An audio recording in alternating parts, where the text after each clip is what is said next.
right, good evening.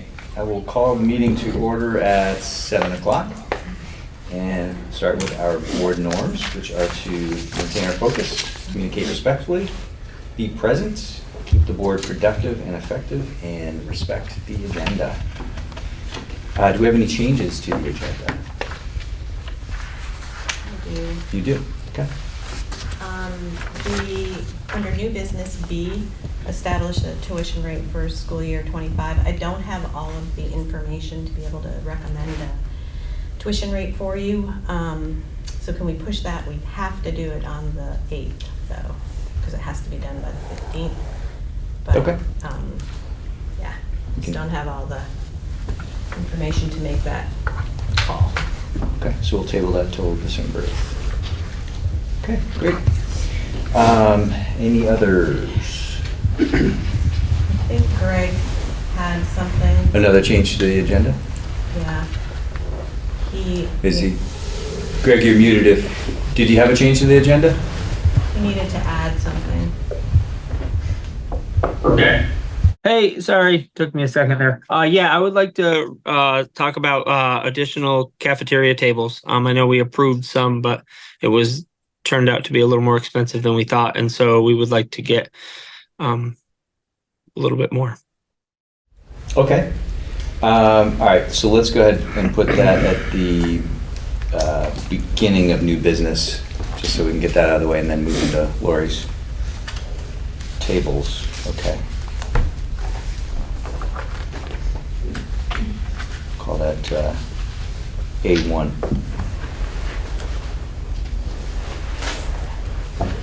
Okay, anything else?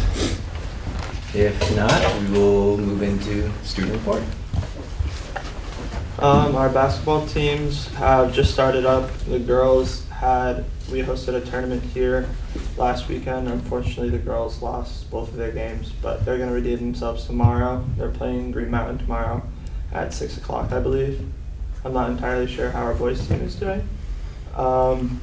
We had a speaker come in last week, Evan Chadwick, who is a local lawyer in town. He also coaches the Bellows Falls boys team and has coached here in the past. And he talked to our entire high school about choices and how that can really affect you and how this is a really important time in your life to make good choices. We also have a speaker coming in tomorrow who is going to talk to us about driving and not doing that under the influence or distractions while driving. Our winter activities forms went out last week. Everyone's really excited about that because when we come back from Christmas break, we are getting winter activities, which everyone really loves. That's very excited about. Okay. Thank you. And by the way, fantastic performance over at Dutton. So about a week, I'm losing time a week ago, something like that. But yeah, that was great. Really good. And also on the boys basketball, I got a little inside scoop. They did lose to Bellows Falls, but it was a really close game through 3 quarters, and then the team just ran out of gas. And they're playing Springfield tonight. So, yeah, great. Thank you. Any questions, Trevor? All right. Moving on to correspondence. I don't think we had any correspondence. So we'll move on to entertain a motion to approve the minutes of November 13th, 2023. So moved. Second. Second. All right. First, second. Any discussion? I'll just note, I pointed out a couple spelling corrections, my name included, but I think Your spelling was incorrect? Yeah, I hate to mention it, but Sue said that I should mention it at the meeting as well. Yeah, so of course. Just so it's on the record, but it's nothing substantive. Well, In terms of our right? business, yes. And for the record, would you can you spell out your Oh yeah, name? it's Kathrine. There's no E in the middle of Catherine, so hopefully that will stick. Okay, thank you. Let's see, can we have that as amended? Yes, I amend the motion. Okay. Any further discussion? Seeing none, all those in favor say aye. Aye. Aye. Any opposed? All right, it appears the ayes have it, motion carries. And approve financials. Assume that's you, Joe? Yep, I'll make a motion to approve the financials. There are two pay orders, both labeled number 39. There's 39 and 39A. 39 is in the amount of $123,458.30, and 39A is $7,419.02. All right, do I have a second? Second. Any discussion? Seeing none, all those in favor say aye. Aye. Any opposed? Seeing none, motion carries unanimously. All right, Greg, you are up. Leland & Gray sprinkler system. I think you have some news for us. I do. I had a conversation with Patrick Banks at the end of last week. They're reshuffling over there at the Department of Fire Safety, and Patrick wants to get this situation remediated and wants to be able to close it out. The Department of Fire Safety is willing to work with us, I think, because we've been so forthright about like our efforts and willingness to do what we need to do and not like kind of avoid it. But either way, he reached out and they're willing to, if we put in a crowd management program and have crowd managers at any game at Leland & Gray or Dutton that have more than 100 people at it, and commit that if we do any construction project of over $500,000 at any point moving forward, that they will give us a variance moving forward with a crowd management program. I reached out to Al because I was going to beg, borrow, and plead him to sign the letter that I had penned up for approval from them, but I haven't gotten the revisions back from the Department of Fire Safety, but I'm expecting to by midweek. I was super blown away, and I think it's a really great day for Leland & Gray for sure. Wow. How much will that end up saving us, Greg? Roughly. Well, I mean, we had the quote for $120,000 just to design it. I'm going to guess you're probably close to $1.5 million. That at least it buys us the time to, at least if nothing else, right, as our long-term planning works itself out, depending on what we end up doing, like it buys us time, or it buys us time for the foreseeable future, so it's exciting. Yeah, that is great.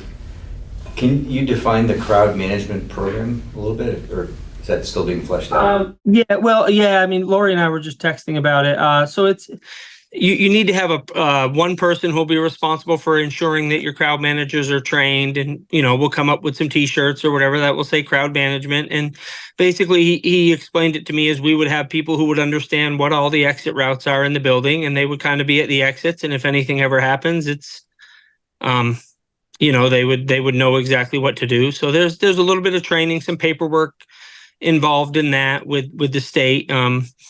But I mean, it seems like a small price to pay I feel like we could run a crowd management program for about 100 years before we would touch the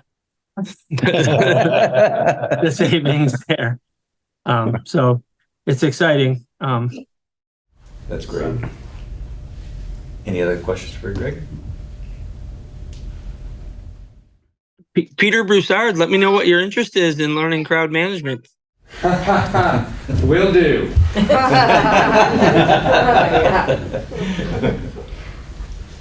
It's a compliment, Peter. It really is. Congratulations, Greg. I mean, that's just dogged determination, and yeah, way to stay on that one. Thank you. Awesome job. Thank you. All right. A visitor. And So that's how he really got that good deal. yeah, right. Exactly. He was on a Zoom call with Patrick. All right. Moving on to LTP update. As I was just saying, I think JVS and Newbrook had a visit this week. Greg, I don't know if you can confirm that. Yeah. From Stevens? Yes. Yeah. Brud, Diane, and I walked through last Thursday for about 4 hours. We did Newbrook and then we went up to Jamaica. I went into the basement of central office and was able to get quite a few sets of plans. So I was able to give them some of the a chunk of some of our existing conditions information. So they're going to work on that. Diane and I are going to meet sometime in the next week or so to then kind of review the CNA and take that information and kind of, she just wants to know like, hey, what if this has been done, what hasn't, so that we can know as we're tracking with, exactly how much you'd need to account for maintenance, what that would be. So. And that's where we are with it. All right, thanks, Greg. Sorry, hate to backtrack. Joe just reminded me. Do we need a motion to sign that letter that you discussed? Yeah, I guess you probably should. Yeah, so I would request that the board allow the chair to sign this letter for the fire sprinkler variance. So moved. Peter, have a second? Second. Thank you, Crystal. Any discussion? Seeing none, all those in favor say aye. Aye. Aye. Aye. Any opposed? Seeing none, the motion carries. Greg, you'll have that out the office, or just send it to me? Will do. Okay. As soon as I get it, you'll get it. Okay, perfect. Great, thank you. No, Bob's not here, so NEASC update, do we have any update on it? No? No news on that? Just chugging along? Okay. All right, let's step into new business and Greg. Planning update? I'm sorry? That was the buildings? The assessment of the buildings from Stevens, that was the end of the long-term planning update? Yeah, I believe so. Is that? Yeah. Okay, back to you, Greg, with the Sure. cafeteria tables. Yeah, so we were able to, we covered in the first bit of money that we requested, we didn't have a quote for every table at that point. And then when they came in a little higher than we thought they were when they factored in shipping.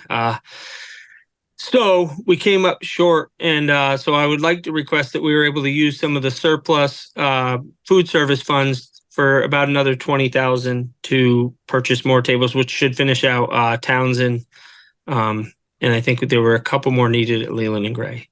But Thursday, the first round of tables should be here, which covered a few new ones for Jamaica and a good chunk of Leland and Gray. But I think we had to slide a couple out of there to get it all to, just to make the most of the original 40,000.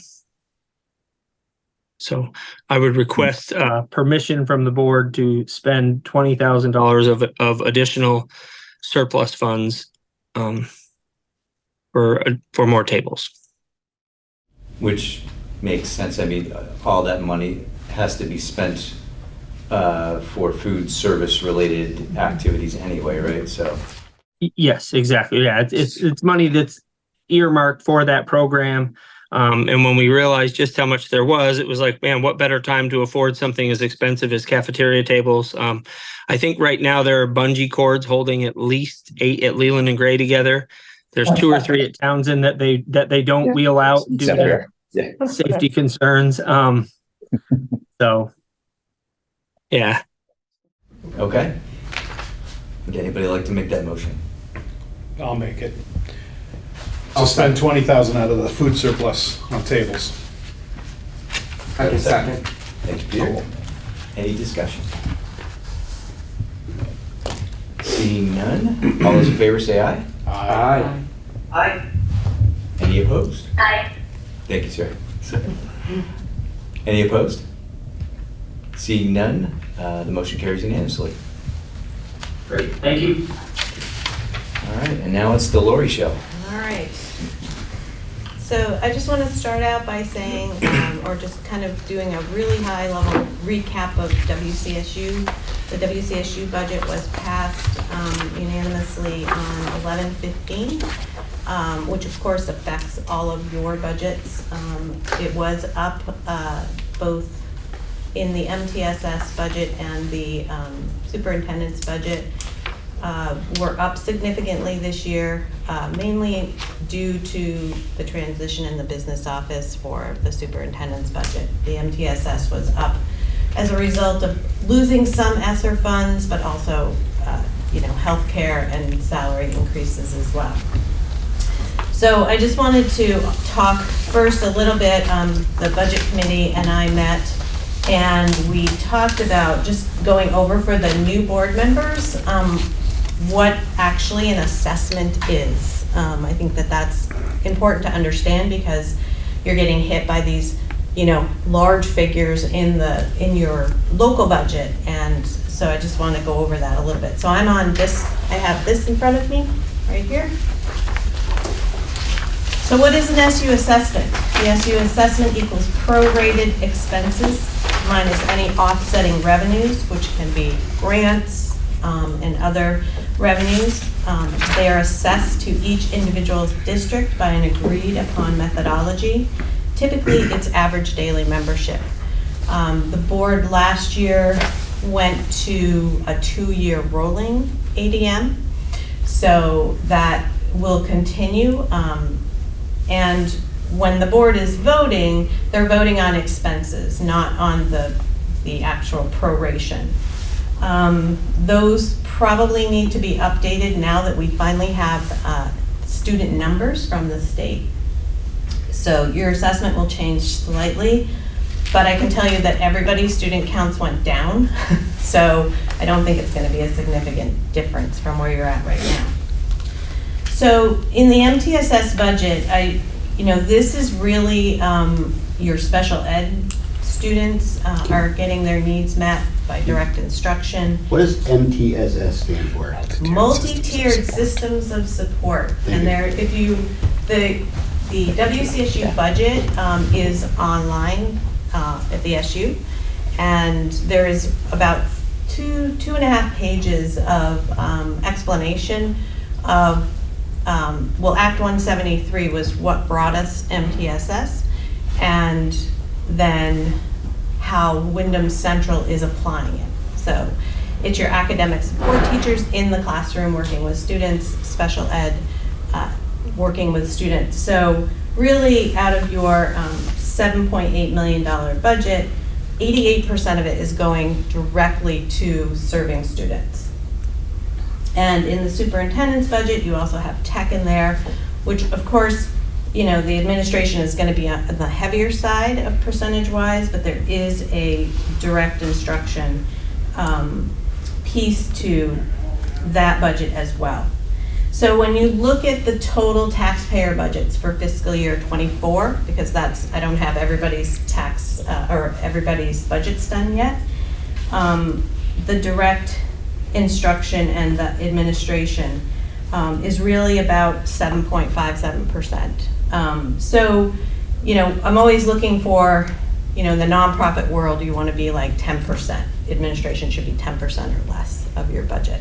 So once we get the fiscal year 25 budgets in there, that number, that 7%, 7.5% will actually come down as well, right? Because right now we're comparing 2 different years. So just so that, everybody understands what exactly the assessment is coming from the SU, it is not all administration salaries, it is direct instruction to students, excuse me. So those would be in your local budgets if it weren't at the SU. So I wanted to talk a little bit about that, and then, any questions before I move on? Sorry, I'm gonna move fast, but I'll take any questions that you have. We have a lot to cover tonight, so I'm gonna do a high-level review of the budget. So this is the West River budget for fiscal year 25. It is coming in at an 8.1% increase for expenses. I am on this page, I'm sorry, I have to keep reminding you. And there are page numbers on here too, so if you have a question. $391,000 of that is for the health and dental and also salary increases throughout the budget. Just a reminder that healthcare went up 16.5%. or 16.1% on average. So some plans went up more than that, some went a little less. As we talked about, the assessments, those two, 180 and 231, are coming in as increases. Asking for a night custodian for Townsend and Newbrook so that more of the deferred maintenance can be worked on by the staff that they currently have. So trying to remove those cleaning duties so that they can be doing things in the building to upgrade the buildings.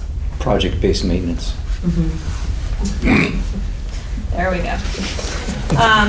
So I don't know if you've heard around the state, you know, a lot of districts are really being hit hard by what they call the funding cliff, right? This is your ESSER funds going away.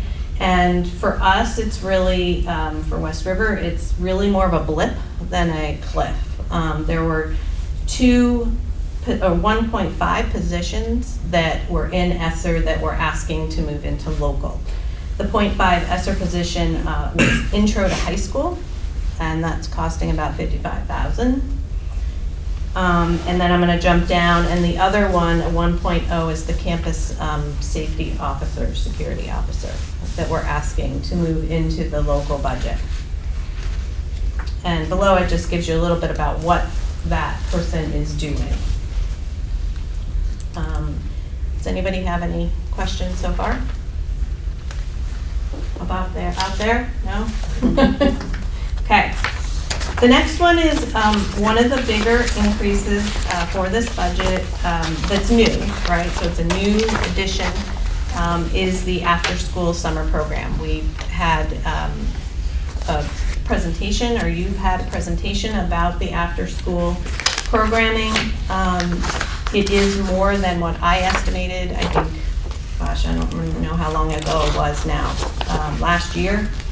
But it's more programming. So what we had estimated was based on about 90 to 92 days of programming for the after school, and this is 175 days.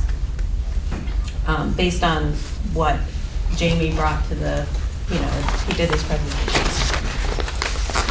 And the summer camp is actually a little bit less. It's 20 days of programming, 7 hours a day, but I believe it will be a much richer experience for the students than what they've received in the past. So that is that's a big ask and something to be considering. And then if you flip over the items for consideration,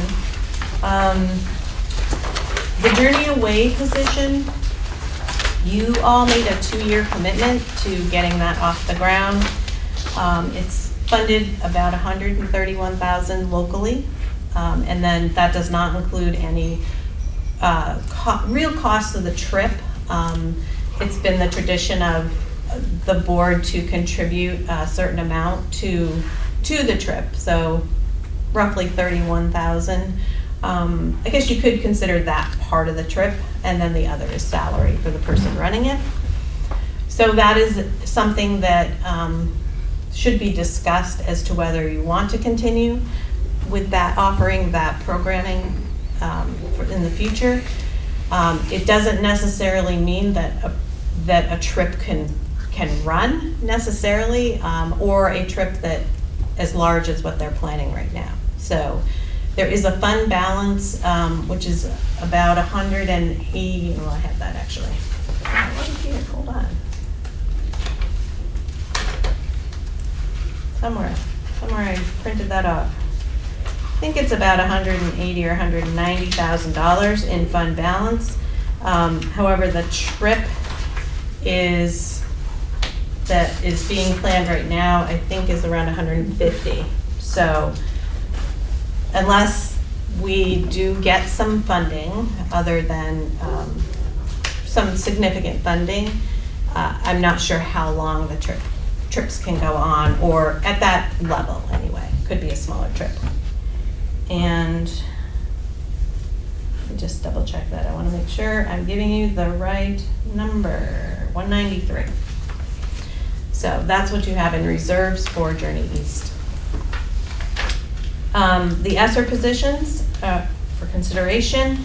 And then, well, we can cross off sprinkler project and other deferred maintenance, millions of dollars. So we can take one of those off the list. So that's good.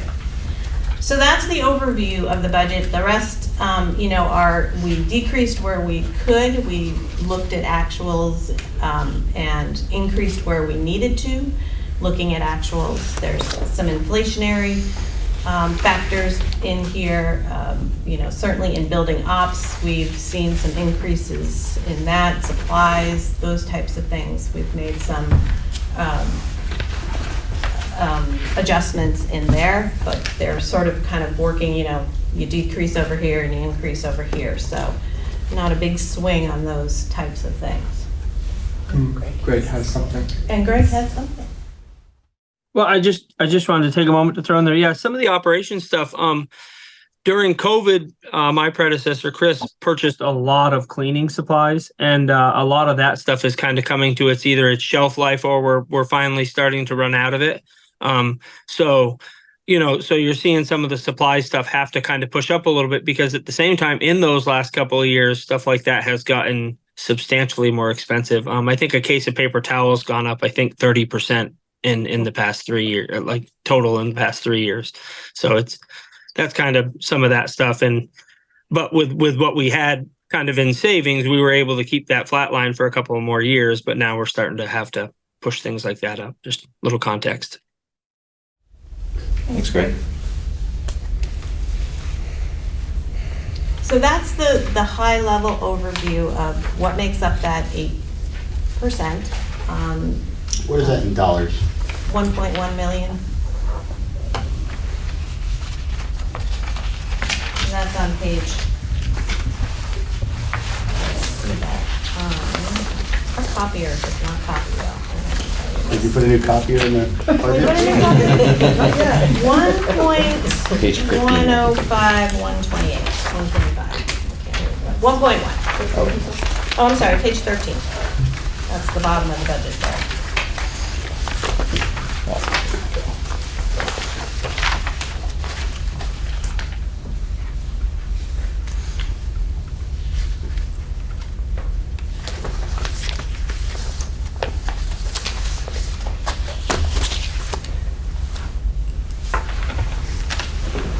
Well, that was much quicker than I thought you were going to do. Well, with the budget committee, we did go down line That's to true. line, That's so true. We did everybody go down quite a few rabbit holes. understand where these costs have come from. So the budget committee asked me about, well, how does that work with the tax rate, right? Because we can't really make any decisions, and so it's early yet to actually be talking about tax rates. However, they asked me to come up with an estimate. So I've done that, but at the same time, I need to talk to you about Act 127 and moving from equalized pupils to long-term weighted ADM. And it's gonna be complicated, and it's gonna be like, just tell me to keep repeating it if you need me to, okay? So I'm gonna do a presentation. Share that with the group, make sure everybody can see it. Can I see it? Oh, there we go. And then just hit, yeah, okay. Okay, so Act 127. It's an act relating to improving student equity by adjusting the school funding formula and providing education quality and funding oversight. Okay, so keep in mind, improving student equity by adjusting the school funding formula. So we had equalized pupils before, now we have long-term weighted ADM. So let me just talk about that, because you have sheets that I sent you, and I think there's some printout there that show how the students are actually weighted, right? So it shows you the FRL count, and it shows you the ELL, English Language Learners, sorry, gotta remember the acronyms. It shows you how they're weighted. So So that's kind of interesting to look at because it's completely different from our equalized pupils. So the long-term average daily membership, ADM, is the number of publicly funded resident students as a 20-day FTE from the 11th day through the 30th day of the school year. So that we count, right? We've been working on census counting since that time frame, and then we report it to the state. The long-term average is same thing, 2-year rolling average. That didn't change. So that's what we're working with. So you don't get the ups and downs. We've got some leveling going on there. Okay, so you can see in 24. Okay, so now I have to talk about West River A and West River B. So when you first merged, do you remember you were West River A and West River B and you had 2 articles you had to vote on, and then everybody hated it, the public couldn't understand it? Does anybody recall that? I do not. Vaguely. Yes. I do remember. So Forgotten it. the board voted to change the articles of agreement so that they could vote on one pre-K through 12 budget, right? So that's what you see on your article now. However, behind the scenes, I have to do all the work for breaking this out because the state doesn't recognize it as one district because of Wyndham not joining. That's why we're a modified district, right? So I'm going to have to refer to this a little bit as we move through. So these are the sheets that you have in front of you. You have the fiscal year 24 as though the law were in effect now, and then what it is for 25. So you can see that some big jumps there. Great news for West River, right? Because your actual student decrease was 37 students. Okay? But the largest factor in the gaining of the weighted ADM was for your free and reduced. They are counting free and reduced, the FRL numbers, as completely different than they have in the past.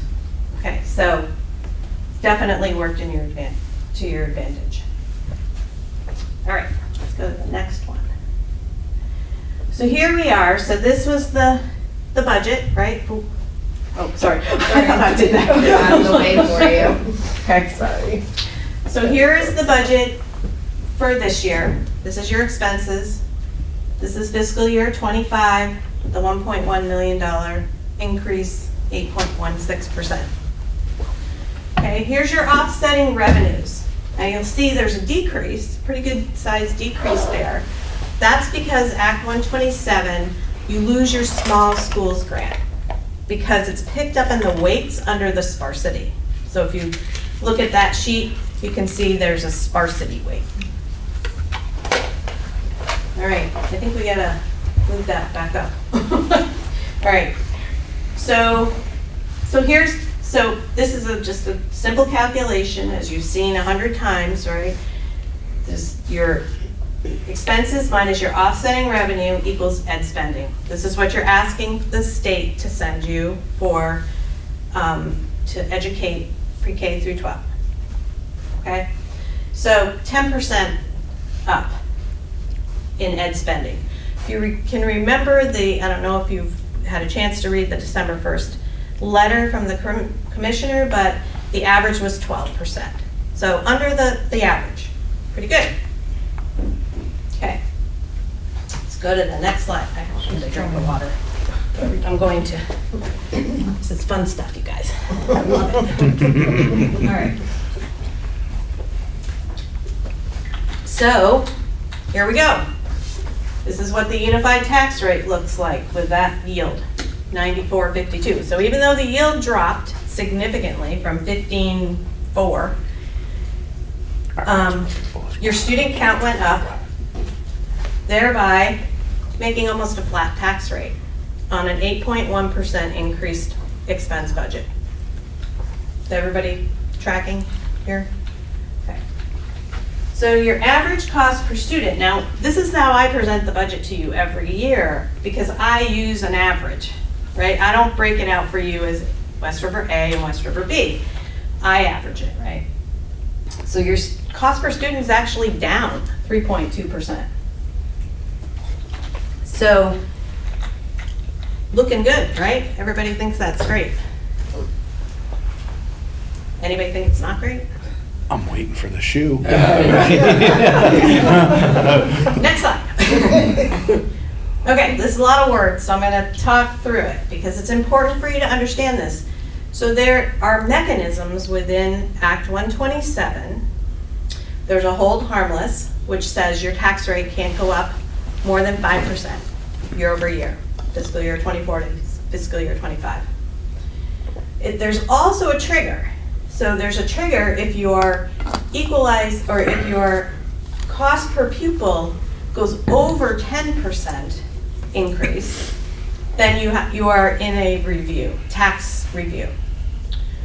They can't really tell us exactly what's going to be reviewed or anything like that, but those are the mechanisms. So if your district tax rate increase is less than 5% and you're under the 10%, your tax rate is as calculated, which we just saw, pretty much flat, and you don't get a tax review.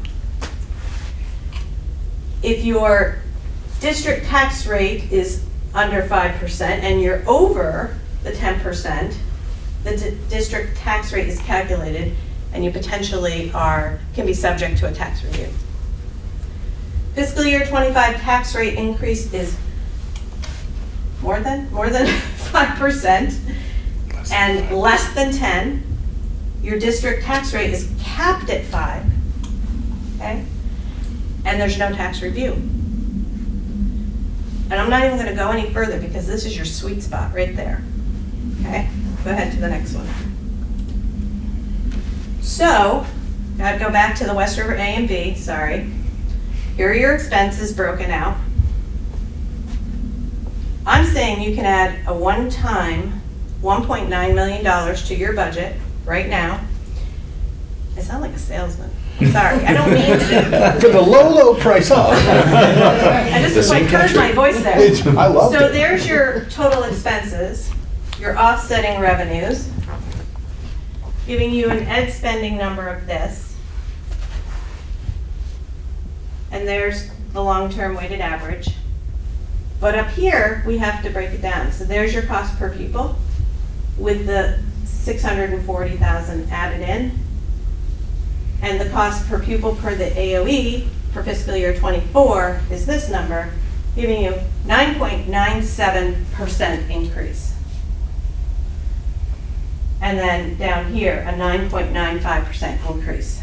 What is that under? Under 10. 10. Okay, next slide. You're capped at 5%. So your tax rate can only go up to $1.79. $1.80. What are the risks, right? We want to talk about the risks. So the risk is that the legislature could change the law, right? I mean, I'm not the only business manager in the state thinking this way, okay? But there's a sweet spot there. So they could change the law. Other than that, when you think about, we all pay in, all the districts in the state pay into the ed fund, right? Or, I'm sorry, not the districts, the taxpayers of the towns pay into the ed fund. So what happens if everybody caps at 5%? The ed fund's not going to have enough money. So what are they going to do? They're going to lower the yield. Okay? They could lower the yield to $1, but the way that the law is written, your tax rate cannot go up more than 5%.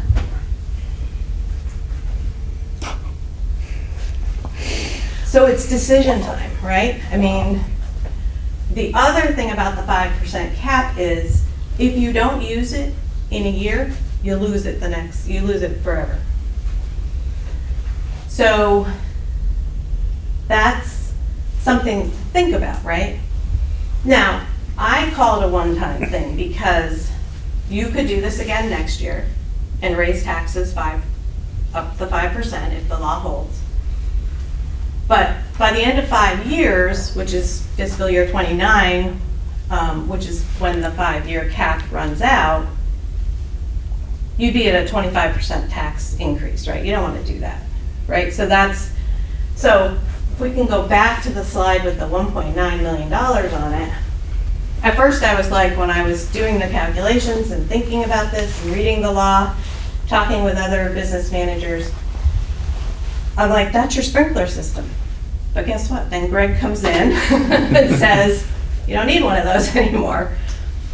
So thinking of long-term planning, how could that benefit? So how this would look in the budget is I would add a single line item, capital improvements, and it would be a transfer to capital, or probably transfer to capital,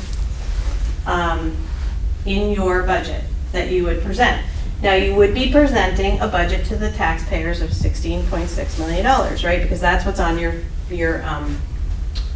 language in your ballot. I believe they took out the language that it was more or less of Right. the cost per student. Yeah. So it's just a single, this is what the West River believes is the amount that is needed for the pre-K through 12 program. So, you wanted an estimate. This is what I'm giving you. No decisions have to be made right tonight. I mean, it really needs to be thought out. I will say that if we go back to the slide. Laura, are you saying that the line item would be 1.97 million, is that right? Actually, go forward, sorry. To Next one. next one more, here. That one. So, 9 cents. so you are raising your taxes for your 9 constituents. I was gonna say, now I lost my train of thought, I'm sorry. Oh, so the question I asked the AOE today, because I didn't know the answer to this, is if you didn't do this and you just went with the tax rate, flat tax rate, what could happen? Would you ever be in a situation when the yield drops because everybody else is doing this, would you be held at that 5%? And the answer is yes, actually. So if you vote a budget and in May or June, right, when the yield is finally set for the year, and because there's not enough money in the ed fund, they drop it, you can only go up 5%. But now you've lost out on the $1.9 million. Now your tax rate is up to $1.79 on the $14 million budget.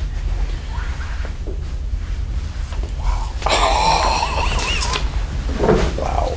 So, there it is. So. I'm glad we asked you, Laura. Do you want to ask questions? Do you guys have questions for me?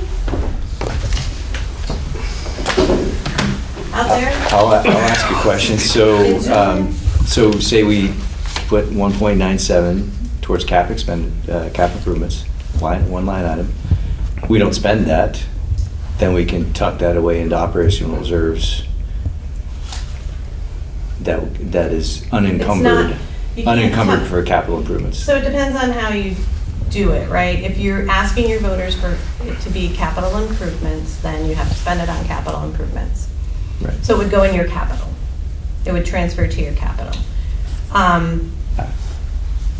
So it's, there's maybe a way around that, but you probably want to do what you say you're going to do with that money, right? So, and I think that as you're not going to be at a decision point with long-term planning by the time you have to vote this budget. Because you could say that you want to move it into operational reserves for that purpose, right? So with a number like that, you want to make sure that you're spending it exactly how you tell your voters you're going to spend. Oh, right, and I wasn't saying that but I'm just thinking $2 million in 1 year, that's an awful lot of capital improvements to Well, work on. when you look at so go to your capital document here, right? Which one with all the red? The one with, you have all the colors, Yeah. Joe. Oh. I got the And one if you from the go to budget page committee. 3,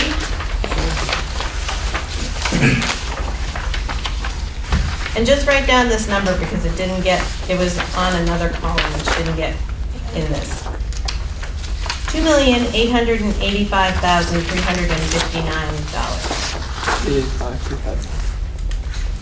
2,885,359. So it's not unreasonable to put this into your capital reserve and spend it over time. It's not unreasonable to do that. Now, the decisions have to be made around long-term planning, number of buildings, all of that, which they're working on now. But I think that you have enough deferred maintenance to take care of that 1.9 million. This sounds like an oversight in legislation to me. Give it. May get corrected early in a legislative session if. It is a risk, but Somebody kick Emily out of here. I'm not sure if she has any insight for us on that, but, I was just in no insight. I was just in a room last night. I got nothing to say. Heidi and I went to a conference last week, and we were in a room full of business managers and superintendents. And it's going to happen. This is what people are finding. Now, you have to remember that let's go back to what the act was for, right? For equity. So there's a lot of districts, or I shouldn't say a lot because I don't know the number. There are districts that have been benefiting from our old system, right, our equalized pupils for many, many years. And now their student numbers have dropped significantly. So they're going to hit the 5%, but they're not going to be able to add anything, right? So there's that happening as well. To me, I asked the question and nobody had a good answer, is what happens if everybody hits 5%, right? That means there's not enough money coming into the ed fund. So there will have to be action, for sure. But I'm not sure that there can be action after a budget is voted on by the electorate. Yeah, not electric, but electorate. Electorate, sorry. Well, it makes sense. You're right. It's getting balanced out, and now we're able to actually attend to the capital improvements that we've neglected for years and years. Right. It makes sense. Yeah. So you spent all this time thinking about this and been in rooms full of people who are thinking about this. Mhm. I haven't heard a negative yet. Has anybody come up with one? It almost seems risk-free. The ed fund is the negative. They're gonna have to raise taxes somewhere. Right. Somehow the ed fund is going to have to be funded. And the way the law is written, if everybody caps at 5%, now there'll be districts that haven't thought of this or didn't do this or whatever, right? So they're just going to be their tax rate is their tax rate. And I was pretty excited when I got to the first part of this, and I'm like, hey, you guys, you got an 8.1% increase in your budget. I think things still need to be considered in that, whether they should be put in there or not. But I was excited to see you had a flat tax rate. Yeah. Until I started digging and digging and digging into it. And so there will be others that are like, yay, we have a flat tax rate, and then nothing happens, right? So, but there will be others that are thinking like me. So that's going to happen as well. Can I also? Sorry. Yeah. Peter and then Heidi. Yeah. Two questions. First one on this capital needs. It says average EUL. What's the EUL? Something useful like average? No, can't be. Yes. Estimated. Estimated useful life. Where's Greg? Thank you. He was getting ready to tell us. Sorry, beat you to it. And I'm assuming that's in years. Yeah. Cool. Second question. Instead of, theoretically, instead of getting that 1.9, could we do less than the 1.9? Mm-hmm. And I realize that's not maximizing it. Okay. Just wanted to clarify that in my head. Yeah, sure, absolutely. Go ahead, Heidi. I was just gonna point out that Lori did a great job really setting up the school districts under this SU, because what I found from all the meetings and conferences I've attended with her is that a lot of schools use their ESSER funds to fund a lot of positions. And so, as everybody's figuring out what to do with this new equalized pupil, weighted pupil, you're not looking at that because she didn't fund it with a lot of ESSER funds. She did minimal. So she set you guys up really well, and I just wanted to point that out because there's a lot of places around Vermont that are not set up that well. Thank you. Agreed. Really quick too, just thinking about deferred maintenance. So the state's facility condition indexes that have come out, I just finally got a chance after taking some vacation time to really dive into those. They came in just at the early part of November. And I dove into those late last week and just was trying to get kind of a snapshot for you all of like what the important pieces from the document are. They're really great documents. There's a lot of information in them. But they estimate some of your maintenance that's needed. They give you an immediate, a short term, a near term, a mid term, and a long term of what they estimate what you need based on useful lives and based on the current condition of your buildings. And their immediate list just for the 4 West River schools is 1.1 million worth of immediate upgrades that can be made. Short term of year 1 and 2 is an additional 2.2 million. So, we're looking at older buildings that definitely can absorb that. And I mean, the first thing I thought when Lori said this was, we need a committee. We would need, I would not ever want to be the one. I don't know that any one person would want to be the one to try to spend this money. But I think it would be great to get a couple of board members, like maybe a couple of community members, a couple of administrators, and sit there and, as we come through long-term planning and say, hey, how would we make the most of this to cover our needs and our wants, you know what I mean, and balance those types of things out. But yeah, I mean, I think it's a great opportunity, and I'd love to see us capitalize on it just for the sake of, if nothing else, sticking it in the capital reserve for now and having it there. It just seems like a really good opportunity. Thanks, Greg. Lori? So just to give you some context, if the cap were not in place, I think that's also important to understand. So if you added $1.9 million and the cap was not in place, your tax rate, your unified tax rate would go up 25 cents or 14.86%. So if you were to, the law wasn't in effect and you were to want to add this for deferred maintenance, that's what you would be looking at for a tax rate that you would pass along to your voters. We're not talking about CLA at all, right? We don't know what's happening with CLA. We won't know for another couple of weeks. This is all before CLA because you don't have any control over CLA. You only have control over your expenses and what you're putting forth to the voters. The CLA happens at the town level.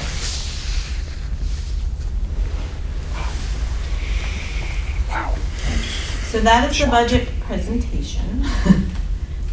Lots to think about. I think that from my perspective, there's sort of two things to think about. There's the considerations for the actual budget, for programming, right? The additions, do you agree with the additions? Do you not agree with the additions? Do you want information about the additions? And then there's this, what I'm calling one-time money. It may not be one time. You may do something completely different next year. Sure. So were there programs that were considered during the budget discussion that were not brought forward that we, given the circumstances, we may want to consider? And my other thought, we've talked a lot about the Journey Away program. Is there any way that we can like pre-fund that to keep it going for a longer period of time using some of these funds? Like a larger investment 1 year versus another year? Mm-hmm. Is that, it doesn't all have to go to capital, you could put it in other places. Absolutely, you could put in a transfer line to Journey East, or Journey Way, sorry. Yes, so the answer to that, yes. The answer to your other question is, there was probably one other mention of it wasn't really a programming change as much as it was an instructional coach, another instructional coach for the, I believe, middle school, that was not funded at this point. So that was the only other thing, but everything else that the principals asked for is in this budget. As a matter of fact, I was thinking about when you said that there's so many, that you were having presenters come in, that Dana actually asked to sort of reallocate some money out of PBL to have more presenters because the students have requested it and wanted it. So that wasn't an addition, but a reallocation, which made sense. So. Go ahead, Peter. Do you know, in your experience, have you ever seen something like this before? 100% no. Okay. I mean, it's because of the law change, right? Right. So it's not anything that I've dealt with before. I mean, you've been on a track of losing students, losing equalized pupils every single year since I've been doing this and probably before. Right. Emily's been on the board long enough, she can probably maybe pull one of those numbers out of her hat, because, and that has been the inequity of the system. Funding. So this is sort of adjusting that inequities. Okay. My reason for asking you is just if there's any sort of precedence of what the response from the legislature might be. Are you asking me? Aaron's smiling. Okay, she's gonna. I'm one of 180. Yeah. There you go. I honestly don't have an answer to that at all. There's no possible way. Why would you? Were you aware of what, like, was this part of the discussion? No. Well, I mean, no. Nobody saw this coming. Well, and that's why I'm concerned that, since nobody saw this coming, and if every business manager says, hey, add 1.9 million, that on the second week of January, someone's gonna close that loophole, because they have to balance the budget somehow, so the money's gotta come from somewhere. It seems too good to be true. Well, one of my colleagues is adding $6 million to her budget. If that gives you any context. So, as a one-time, because their student numbers went so much higher, and you want to get into that sweet spot. I mean, I cannot not recommend to you to use that 5% cap, because if they drop the yield, you're going to hit that 5% without adding anything. Yeah. Right? So, I mean, I would be remiss in not advising you to hit that 5% cap. So, and then you keep it, for next year. You may not use it next year, and then you might lose it forever. So the 5% cap carries on for 2 years? 5 Five. years. 5 years. But you wouldn't, I mean, you wouldn't want to raise your taxes 25% in 5 No, years, that would be right? I mean, cliff. Yeah. so really, this 1.9 you pull out next year, and you're back to, depending on how many students you lose or how they're weighted, you are back to a flat tax rate. Yeah, there's an opportunity to kind of level that decline in students by Mhm. improving things and Yeah. attracting Or- and drawing or faculty. you- Or you use it again next year, and, you know.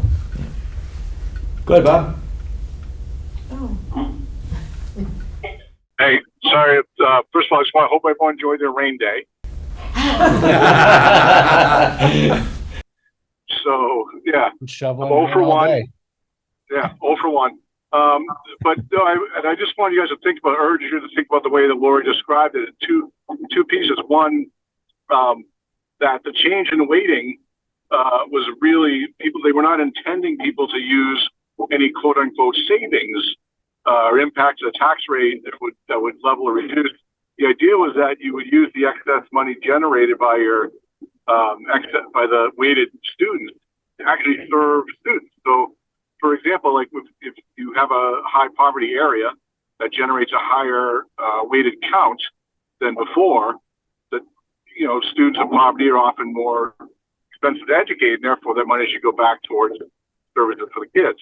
And so that's one part. And then the second part, as Lori said, this system has been in place for over 20 years, where we've been, in essence, getting the short end of the stick around this, trying to educate our kids in a way that was, in essence, unfair until it was changed with a new formula. So I wouldn't think of it as a loophole, and maybe that's what it is, but I would think of it more as we're finally getting the support we need to educate the kids that we have and take care of the buildings that we have, and so on and so forth. So that's just my 2 cents. I would just, think of it that way instead of thinking of it as a loophole, and hopefully it works out. But it honestly doesn't make sense not to do it, as she's described.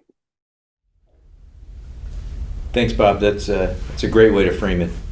Yeah.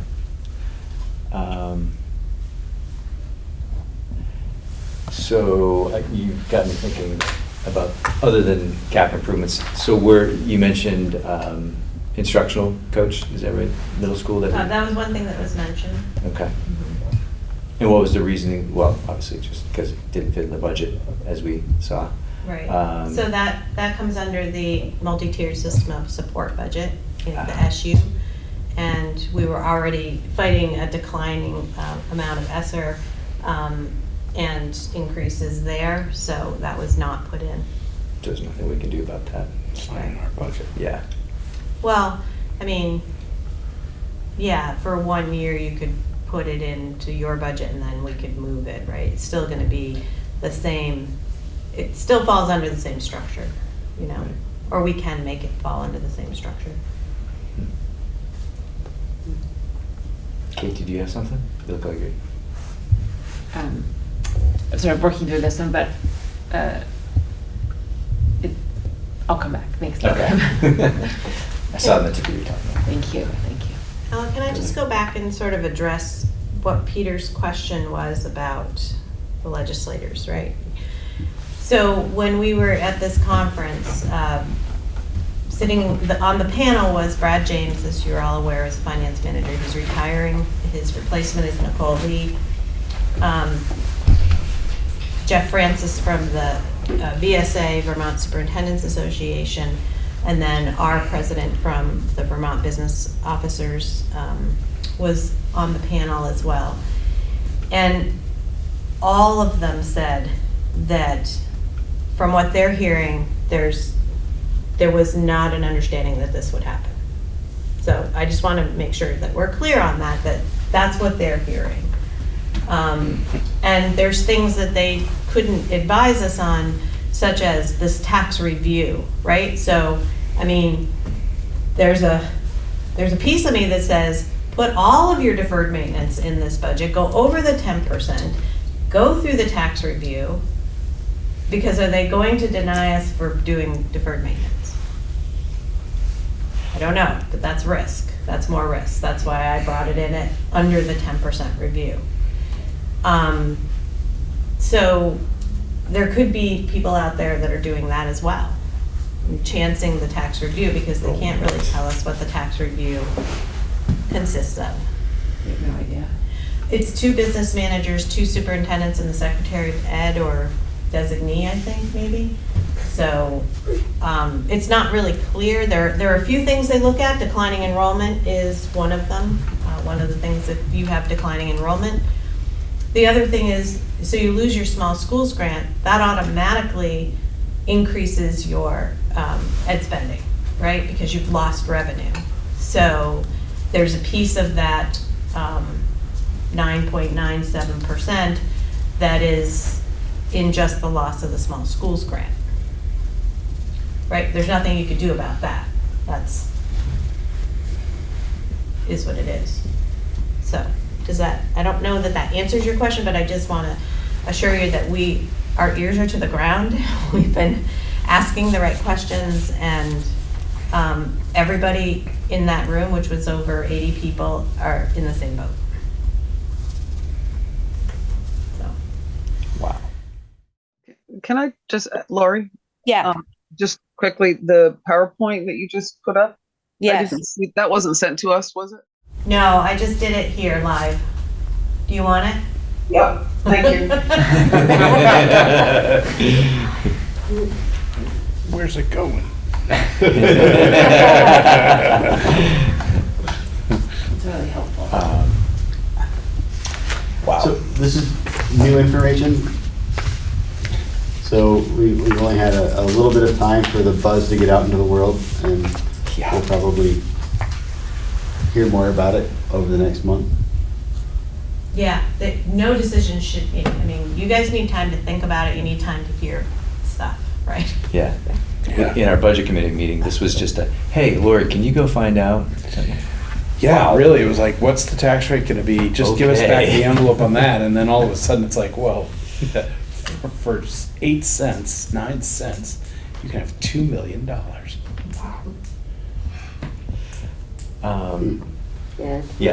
So I know where you're going with that. So we're we're obviously definitely- not voting on anything tonight. So I assume we all probably want to think about what do we want to spend that money on, capital improvements. And Lori, anything that was taken out of the budget that you felt was needed in the budget? No? Then, No, we came in with what the principals asked for, other than the instructional coach. That was the only thing that didn't get in here. But other than that, it was everything they asked for. I mean, if I went back and asked, maybe they knew there was more money. Maybe there would be other things. But I think you have to, you have to weigh, then that's a continuing program, right? So that's not something that's, you pay for it 1 year and it's done. Once you put something into the budget, it's very hard to pull that back out. So, oh yes, a bus, that was another thing. Can we get an after-school bus? Well, I think it was also for PBL, a Mhm. bus for helping with field trips and PBL at Wheeling and Gray, because there's such a hard time. Electric bus. Allowed you up all of it. Yeah, right. There's grants, right? There's some funds That's out true. there. Could see some grant funding on that, yeah. Huh? Wow. Peter, did you have something? She answered my question. Oh, there we go. Yeah. I know you've said this, but can I just ask it again? So we can earmark the money and carry it over, so it doesn't have to be spent this budget year. So we know we're coming up with a lot of change and expense, whatever our budget, our annual budget comes and goes, but we know that's coming up no matter what, however we move our budget going forward. So we could do this now, but with the idea that it doesn't have to be spent down. We can just put it, Yeah, you have an article on your ballot that says if there is any surplus in your budget, that it moves to operational reserves. So the law says is that if you have a surplus at the end, that it goes back to the taxpayers, unless you do something with it. But that's why we ask the taxpayers, can we take any surplus and move it into operational reserve so that it can be used for different things. There's also a capital fund too, so it's both things. And just so you're aware, you have about right now at the end of fiscal year 23, you have just over $1 million in your in your operational reserve fund, and about 117,000 in capital building. So, yeah.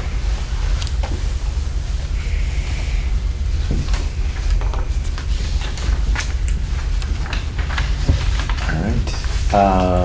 Any other questions, thoughts? I know we'll get to this later in terms of the investment portion of it, but that's a lot of money to invest potentially if we do not spend it. So, yeah, Right. We want to give you the leeway to do that. Right.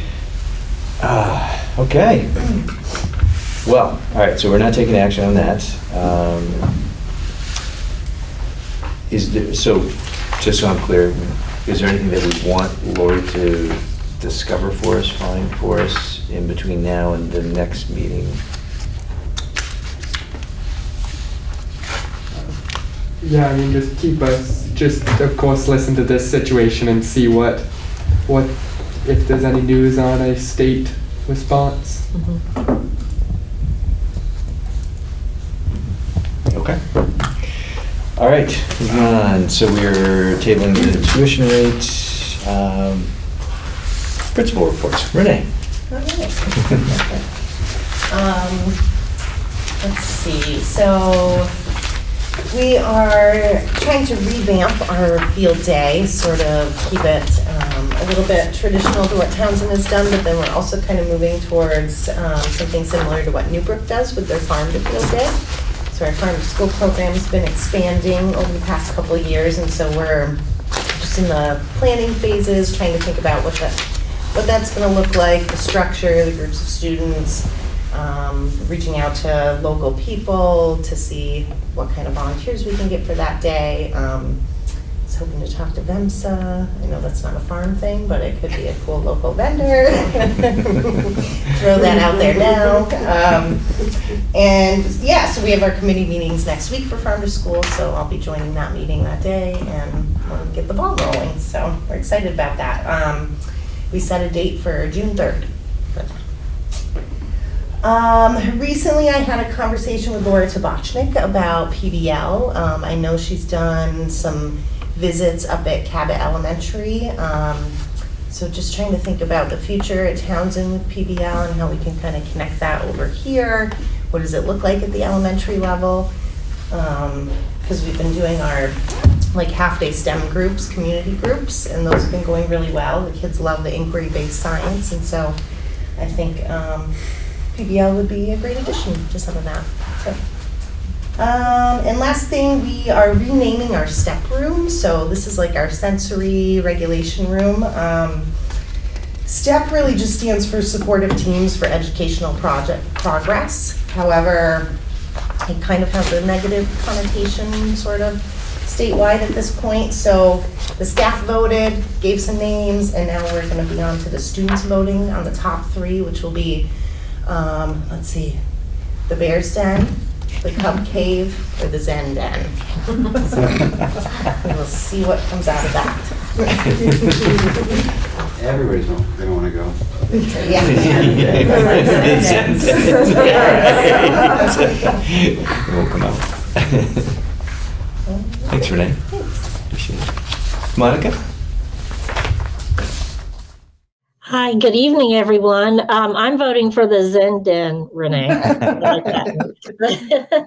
Well, at Jamaica Village School, we are in a good groove right now. So we're making academic progress every single day. We, of course, have our small groups. Sometimes we're working on one-on-one. But with our progress monitoring and our tracking, we can tell that we're going in the right direction with everybody. Last week, we had the circus. I don't know if everyone heard about it, but we had standing room only, and it was quite the production. Towards the end, I actually had a pie thrown in my face, so that was a first for me. But it was great. It was great. Let's see what else has been happening there. We're all organized and geared up for the GISP program starting when we return back from our holiday break. So it'll start the January 2nd. So everyone is signed up and we're ready to go for that. We're picking up the passes tomorrow. And also I'm in the process of completing part 1 of the preschool licensing process. So I've been in contact with some folks and started the paperwork and the online application. So does anybody have any questions or any comments for me, or can I do anything for anybody? No. Thanks for asking, Monica. Great. Well, thank you. Have a good evening. You too. Dana. Good evening.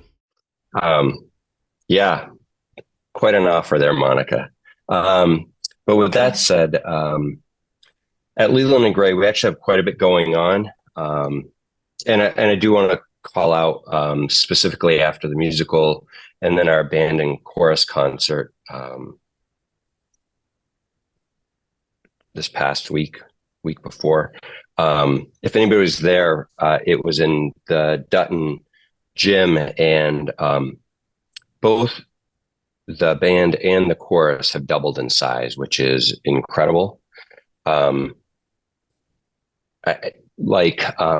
They are gaining momentum and popularity, and it's awesome to see the arts programs at the school flourishing, which would lead into a second point, which isn't on necessarily my principal's report, but we are starting to have conversations about our schedule for next year and how we can best support student learning, so that we can keep making progress with the energy and the enthusiasm that we have. Our overarching theme for the month of December is really is data. Our committees, our PBL, our personalized learning committee, our advisory committee, and our mentoring committee are looking at all sorts of data that we've collected over the past year and a half, and trying to understand where we need to be focusing our efforts to improve the school as best we can. Not in a way to overextend ourselves, but to really to get a sense of the information that we have and to align ourselves so that as a school, all of us are moving in the same direction. Things are going well, though. Things are going well. I don't know if you have any questions. I'm not going to offer if you need anything, though. Make Monica's. Dana, one comment back to the concert. Had some parents of, I want to say kids, but they're older adults now.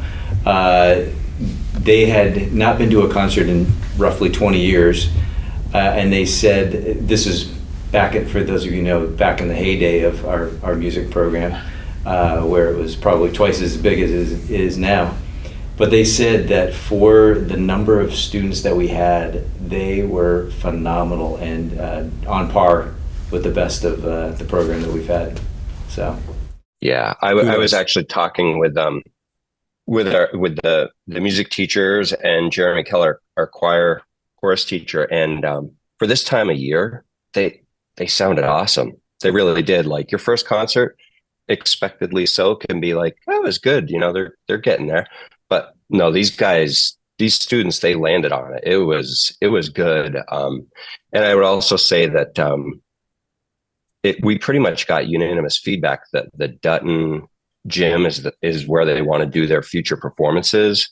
So I was actually talking with Mike the other day, some of our chairs, and it's like, you know what, we have time. We'll plan it out. But no, it was awesome. It really was. It was so cool to see. But thank you for the feedback. Yeah, and as a side note, I almost think we should be recording those, either recording or live streaming them, so that we can show the community exactly what we're doing and what kind of impact they're having. I will.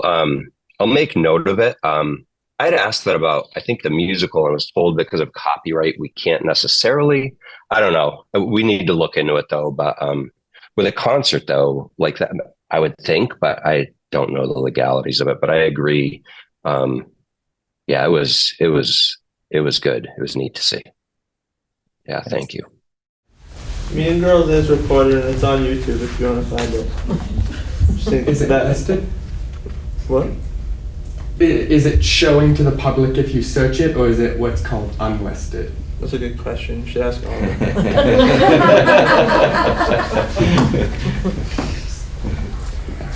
Sounds like a bootleg version.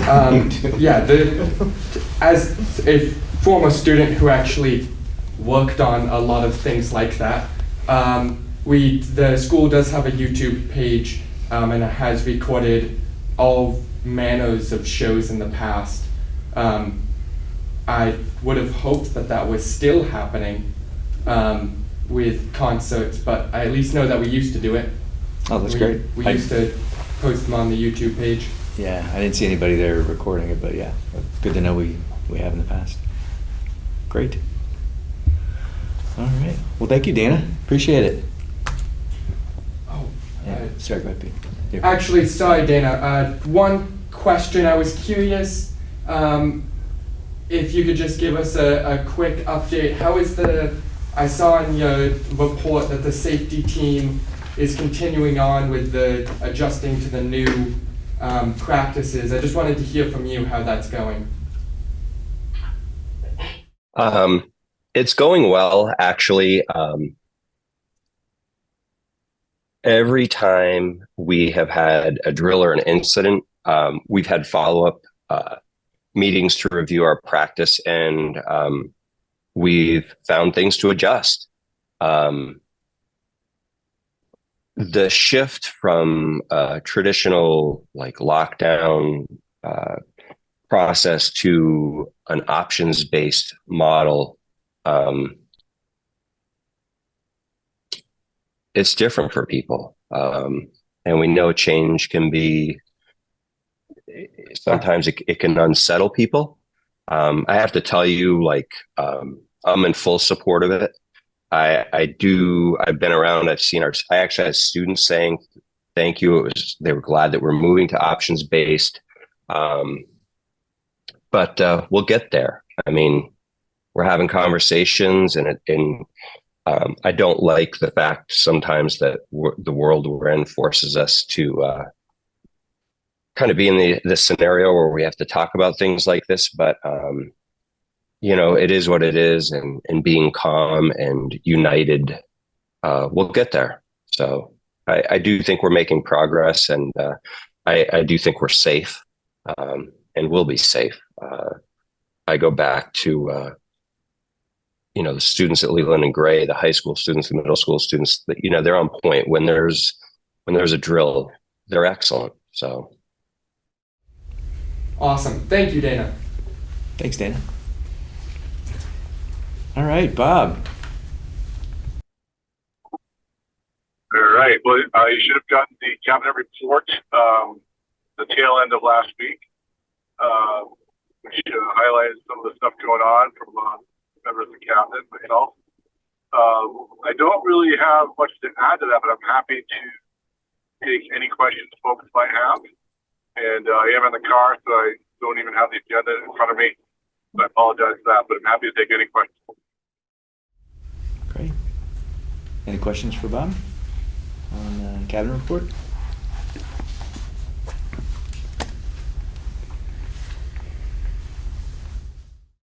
And now I just mentioned that it does seem to be getting longer each month.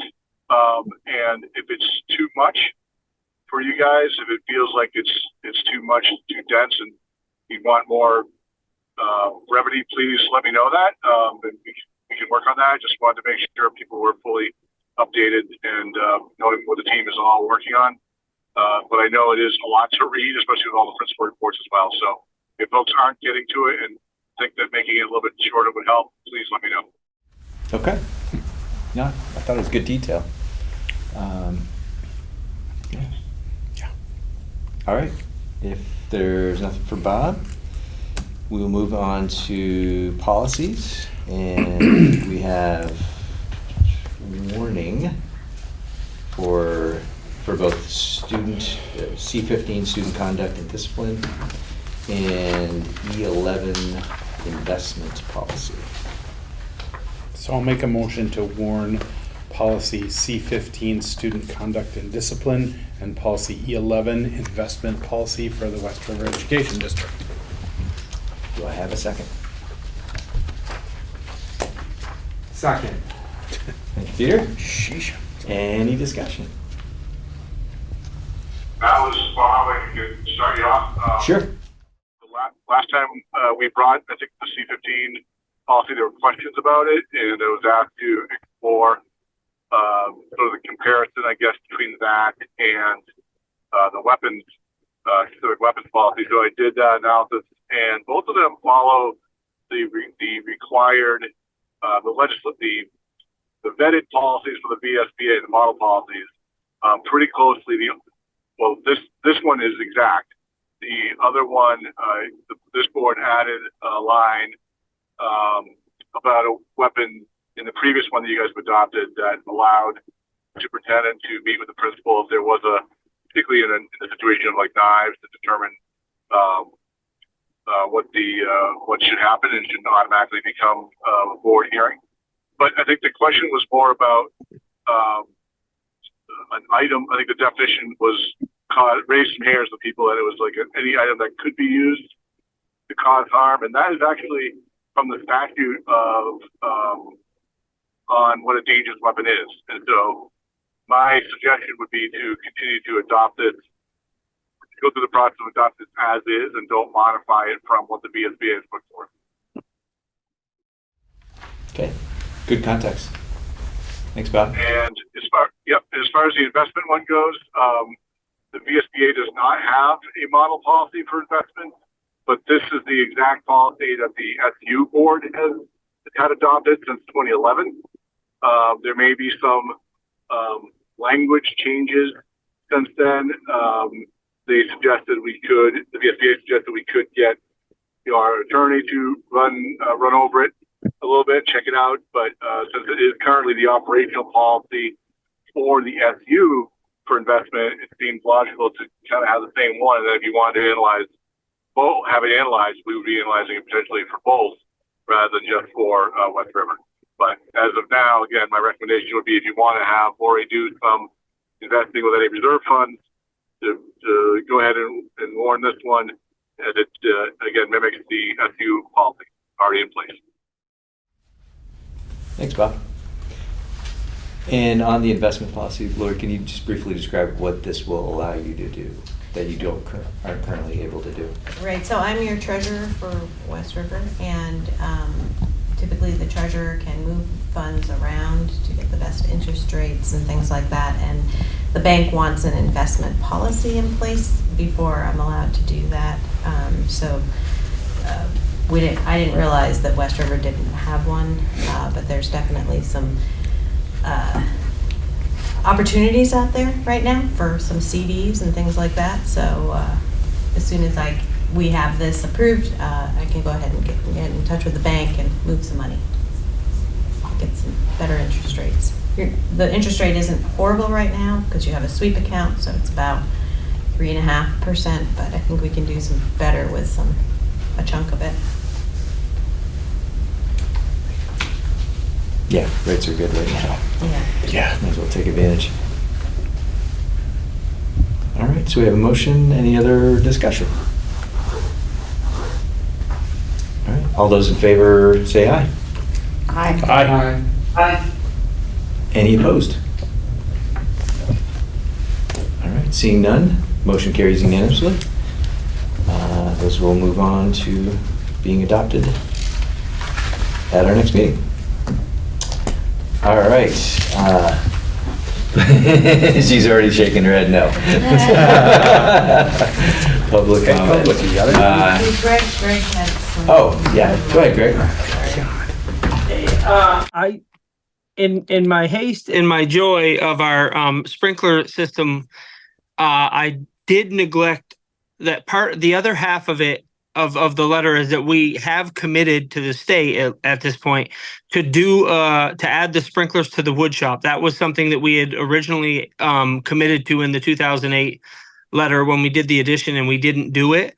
I have a quote here from Powers Fire Protection to install sprinklers in the wood shop, and I totally forgot, so I apologize.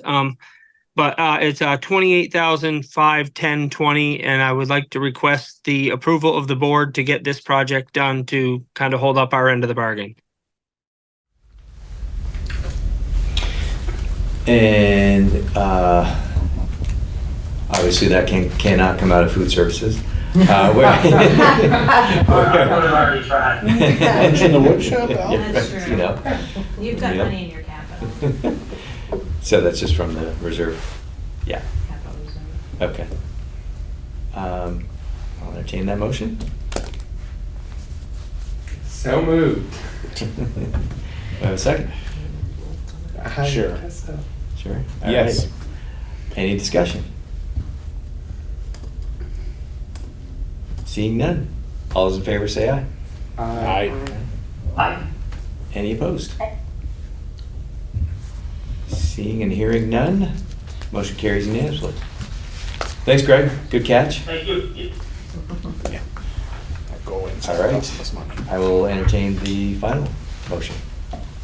Motion to adjourn. Thank you, Crystal. Do I have a second? Second. Thank you, Peter. All those in favor say aye. Aye. And motion carries unanimously.